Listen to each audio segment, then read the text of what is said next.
Hello everyone. Today I will show you how to use the Sandisk Memory Zone app on your mobile phone. First, open the Play Store on your phone. In the search bar, type Sandisk Memory Zone. You will see the official app in the results. Tap on Install and wait for the download to finish. Once the installation is complete, open the app.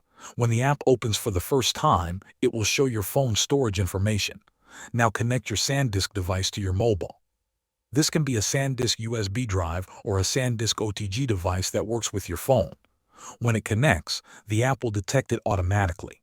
If you want to move or share files, tap on the Browse option. The app will ask for permission to access your files. Tap Allow so the app can read and manage your data. After that, choose the files you want to transfer. You can select photos, videos, documents, or any other type of file. Once selected, choose the location where you want them to go.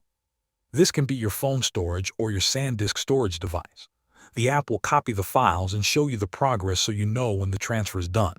There are also other helpful sections inside the app. In the Store tab, you can explore different Sandisk products and buy them directly if you need more storage for your phone or computer. In the Explore tab, you can discover various partner apps that work with Sandisk. These apps can help you with tasks like backing up your photos, managing your files, or improving your device performance. This is how you can use the Sandisk Memory Zone app. Thanks for watching.